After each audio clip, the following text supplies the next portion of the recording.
আসসালামু আলাইকুম। ২ ম্যাচের টেস্ট সিরিজ খেলতে বাংলাদেশ সফরে এসেছে পাকিস্তান ক্রিকেট দল। কয়েকদিনের অনুশীলনের পর প্রথম সংবাদ সম্মেলনে পাকিস্তানের প্রতিনিধি হিসেবে আজকে সংবাদ সম্মেলনে এসেছিলেন শাহীন আফ্রিদি। কথা বলেছেন নাহিদ রানা বাংলাদেশের ক্রিকেট এবং নিজ দলের অবস্থান নিয়ে। সংবাদ সম্মেলনে ঢুকে সবাইকে সালাম দিয়ে শুরু করেন শাহীন আফ্রিদি। তিনি বলেন, কাজটা এখানে একদমই সহজ হবে না।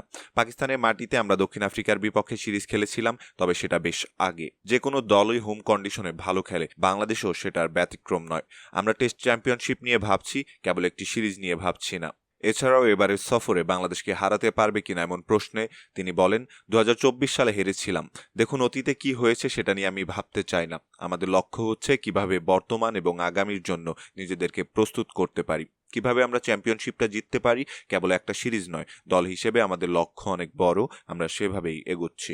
বাংলাদেশের বিপক্ষে টেস্টে পাকিস্তানের জন্য আতঙ্কের নাম হতে পারে তরুণ পেসার নাহিদ রানা। নাহিদ রানা সম্পর্কে শাহীন আফ্রিদি বলেন, দেখুন, শন টেইটের সাথে আমার কথা হয়েছে ওয়ানডে সিরিজের আগে। সে নাহিদ রানাকে বাংলাদেশ ক্রিকেটের জন্য দারুণ একজন প্রসপেক্ট ভাবে। রিসেন্ট ফর্ম বেশ ভালো, আশা করি এবার অত বেশি ভালো করতে পারবে না। অন্যদিকে পাকিস্তানের বিপক্ষে অতীতের সুখ স্মৃতি ভুলে নতুন রেকর্ড করতে চায় বাংলাদেশের হেড কোচ। ২০২৪ সালে পাকিস্তান সফরে গিয়ে রাওয়ালপিন্ডিতে ২ ম্যাচের টেস্ট সিরিজে ২-০ ব্যবধানে জিতেছিল বাংলাদেশ। এবার সামনে সেই পাকিস্তান, তবে আগের স্মৃতি ধরে রাখতে চায় না কোনো দলই।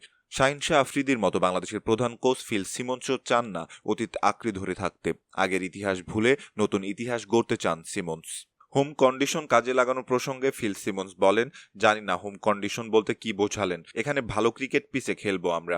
আমাদের চিন্তা করতে হবে তাদের বিরুদ্ধে কিভাবে ব্যাট করব আমরা। আপনি চাইবেন ব্যাটার হিসেবে নিজেকে আরো ভালো করতে, তাই এসব টপ ক্লাস বোলারদের বিপক্ষে খেলতেই চাইবেন আপনি।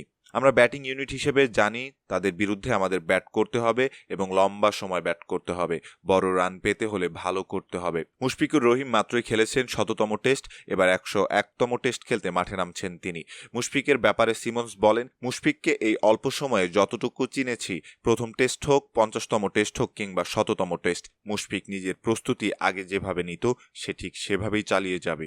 সম্মানিত দর্শক, এই ছিল আমাদের হাতে থাকা সর্বশেষ ক্রিকেট আপডেট।